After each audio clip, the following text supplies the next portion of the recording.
Eduardo, a gente vai fazer a apresentação. Eu dei 25 minutos, a gente percebeu que a Tessa extrapolou um pouquinho, 14 minutos. Eu me preparei para não. Mas a gente tem uma liberdade aqui que a gente não precisa. 7 minutos?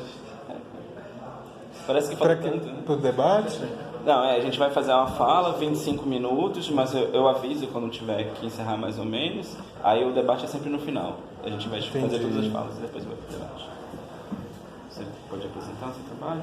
Então, queria primeiro dizer que eu tô gravando por 3 motivos. Um é pelo mesmo motivo que eu tô aqui. Eu tô buscando uma certa interlocução, então, no sentido de alguém que diga, eu também estou com esse mesmo problema, ou eu tenho o mesmo interesse, vamos conversar.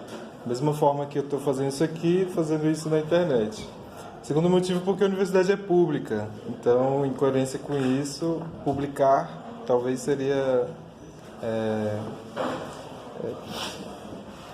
salutar, né? Já que muitos debates ficam dentro. E o terceiro é para alimentar a página que eu tenho meu trabalho, enfim, e que é importante também, não vou negar, eu vou ser cínico, né?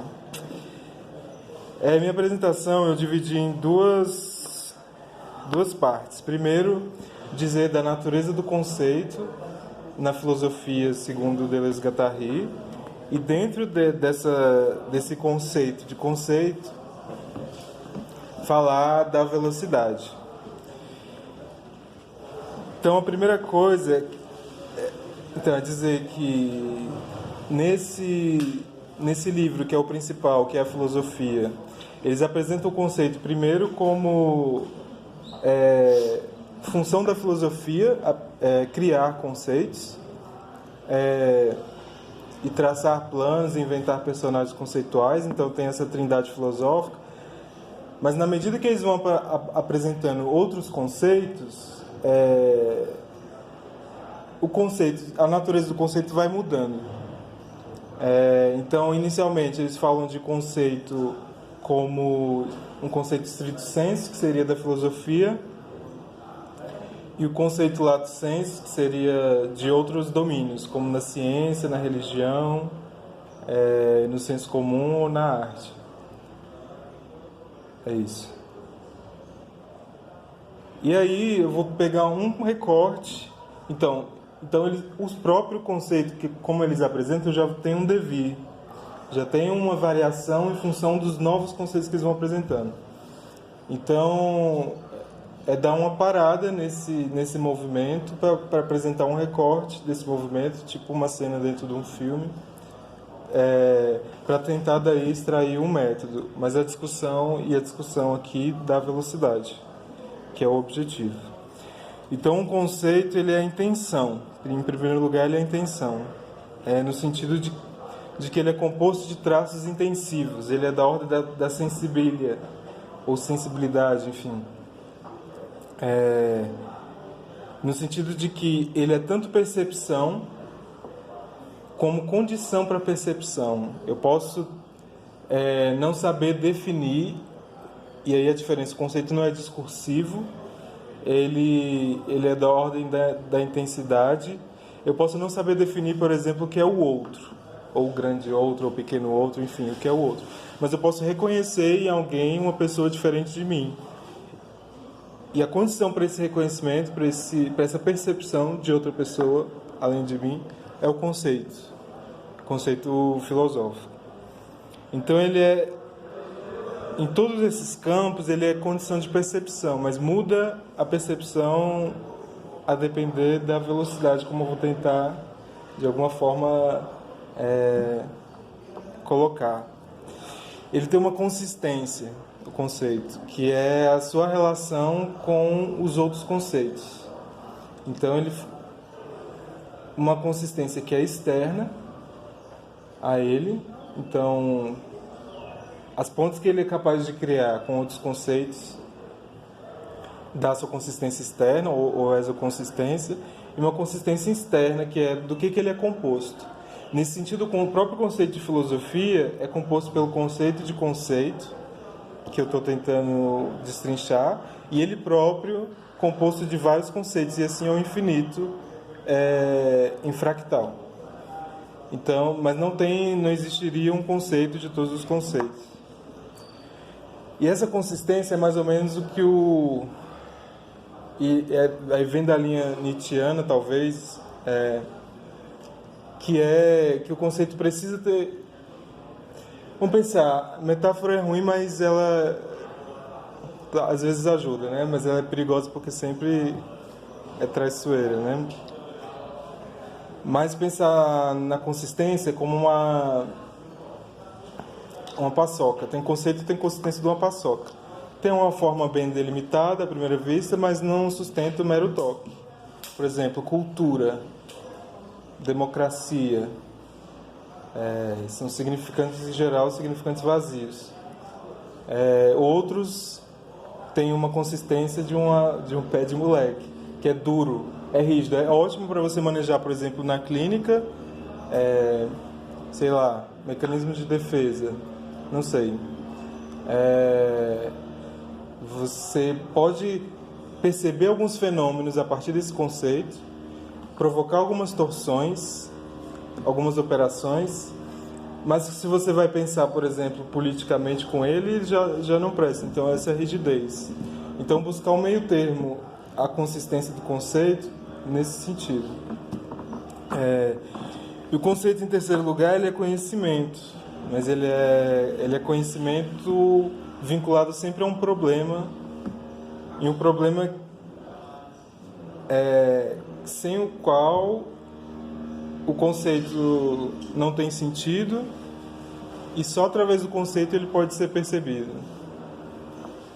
Então, nesse sentido, problema e conceito são juntos. Você só encontra o conceito depois do problema, e o problema depois do conceito, ou melhor, simultaneamente. E o problema ele é ligado ao que eles chamam de plano de imanência, ou imagem do pensamento, ou, como eu prefiro, ou a gente na psicologia política prefere, nessa psicologia política, nessa orientação, diagrama, que é uma composição de forças que dá uma meta-estabilidade e que é coextensiva a todo o campo social. Eu vou tentar ser breve para a gente poder debater e ter dúvidas, porque eu tenho a impressão que, enfim...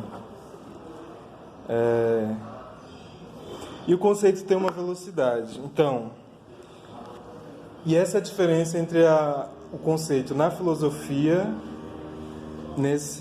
a partir dessa referência, para o conceito na ciência ou no senso comum ou para a opinião.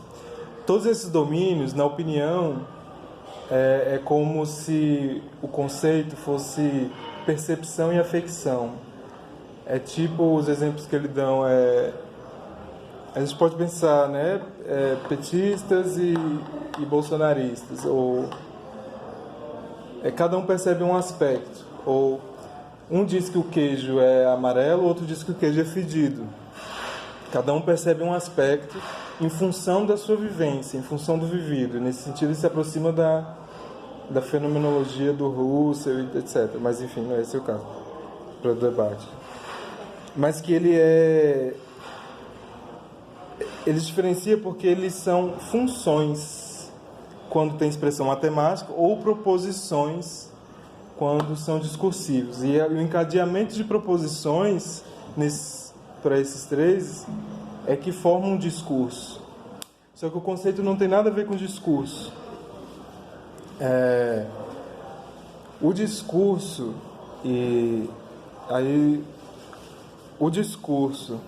ele tem sempre uma referência, seja o discurso científico, seja o discurso lógico, seja o discurso de opinião, em função do vivido, que são os três prospectos que eles listam, né?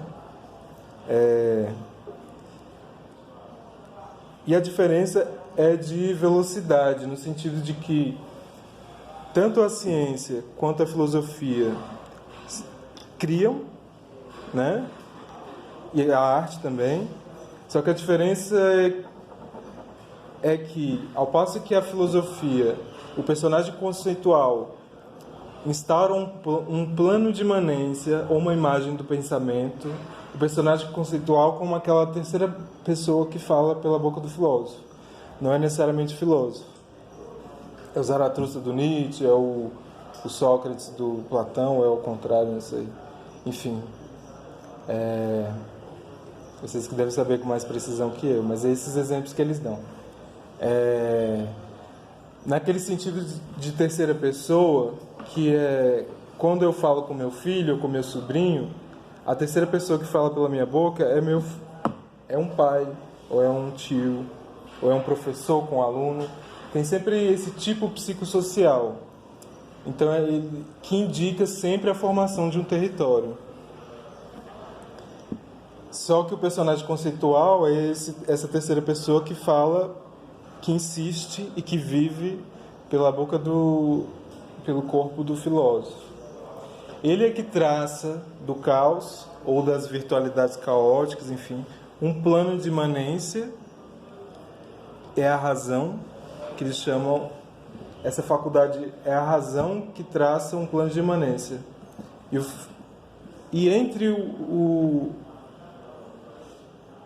nesse plano de imanência, os conceitos, que dariam um plano de consistência. Essa é a imagem que eles mais ou menos colocam.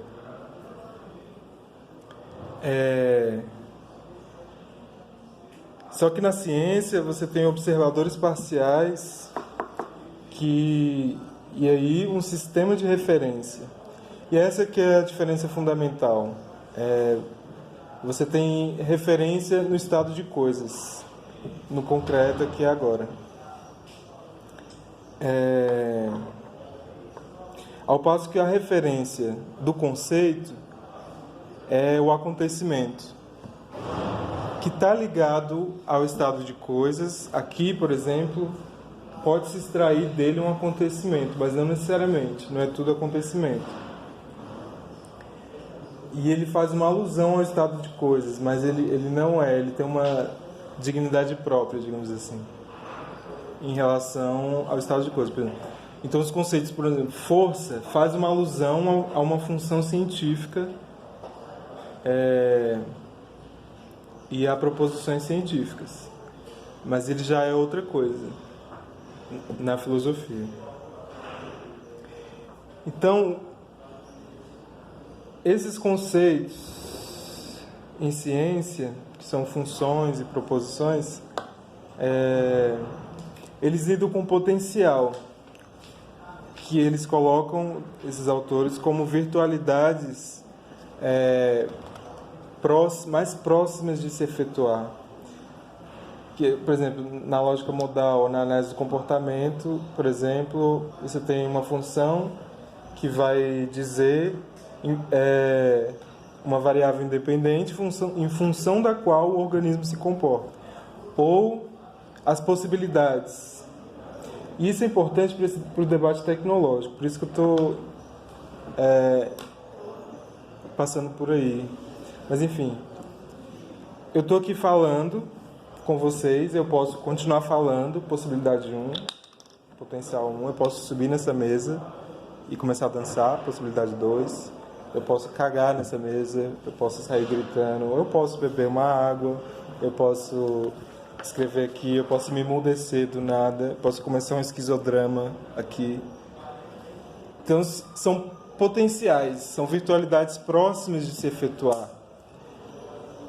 E esse conjunto, por mais que, por exemplo, hoje com o digital, ele se amplie enormemente,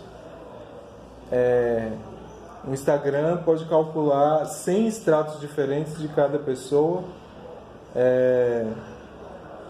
e cruzar, coisa que para a nossa cabeça é inimaginável. Então, só que ele trata de funções, potencial. O virtual, ele contém o potencial. Então, são potencialidades, digamos, mais longe de se efetuar. E é dele que trata a filosofia, segundo esses autores. E os novos conceitos têm que estar em relação com um problema, que são os nossos problemas, nossa história, sim, mas sobretudo os nossos deveres. Aquilo que escapa à história ou ao estado de coisas atual. E esses deveres são sempre localizados. É nesse sentido que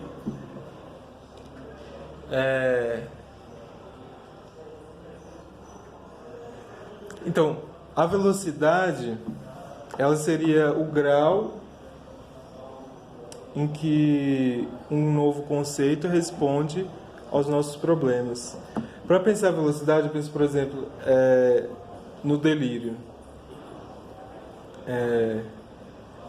Quem delira assombra o campo social, mas é um movimento que ele é implacável, assim. Então, a velocidade... E daí também esquizoanálise, por exemplo.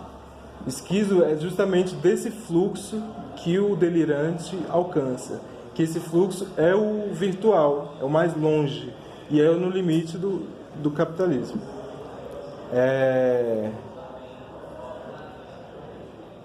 Tanto que em alguma época se chamou de discurso da verdade, mas é de outra verdade que se trata. Não é a verdade discursiva da ciência, ou do saber, ou das proposições.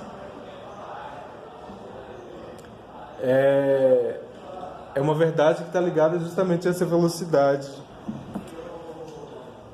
É uma verdade, digamos, então, filosófica, e não uma verdade científica que o Nietzsche criticou e na esteira dele Foucault, etc.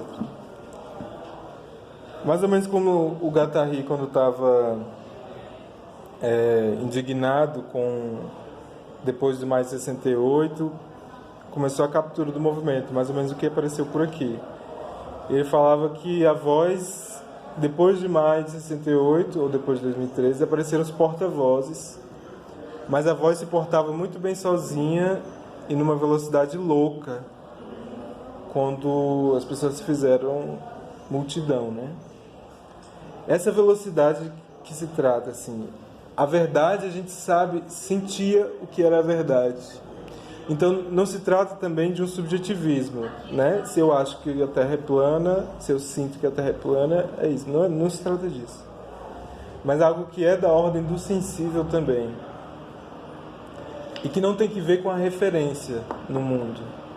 Ou, se tem, é uma mera alusão a ela.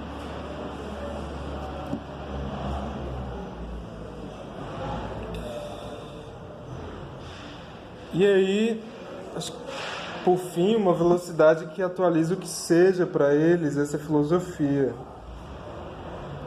Que é uma filosofia não pela história, eles criticam o Hegel e o Heidegger pelo historicismo, por sobrepor a história ao devir, etc. E o devir é sempre minoritário, no sentido de que você tem um modelo ao qual é preciso estar conforme, hoje a gente identifica, né? Pelo menos aqui, branco, homem, cis, etc. Mas que não é atualizado por ninguém, perfeitamente. E o que desvia desse modelo é justamente o devir, mas o que é minoritário. Por isso que eles falam de uma filosofia diante de uma minoria. Não é falar em nome, não é falar no lugar, não é falar desde o lugar de uma minoria, mas diante de uma minoria. E esse diante tem que ver com nossos problemas. Nesse sentido, ele atualiza uma outra forma de esquizoanálise. Porque para cada esquizoanalista que se perguntar, vai ter uma definição diferente. E para eles próprios, uma definição diferente. E essa é uma esquizoanálise, uma definição que eu gosto, é que a esquizoanálise, ela é a marcação ou a produção das linhas que compõem alguém, ou um grupo, um coletivo, uma sociedade. E a distinção é a mistura dessas linhas, o que compõe cada pessoa. E essa linha só é perceptível pelos conceitos que se puder criar. Enfim. E tem uma tarefa destrutiva e uma tarefa destrutiva que vem antes de qualquer outra. Não sei se faz algum sentido. Enfim, eu termino aqui minha apresentação.